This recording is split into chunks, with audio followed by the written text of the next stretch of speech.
found him or her about 15 hours ago on the street, injured, couldn't move, couldn't fly. It has red blood under its left wing, probably wounded by car accident, I think. I called wildlife conservation already, and they will come and pick it up this morning to take it to the vet, which is great. I hope he or she will be recovered and get well pretty soon,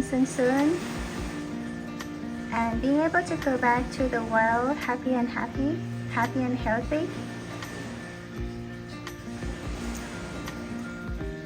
So nice to meet you, sir or ma'am, and hope you have a very happy, long life. So this is a goodbye.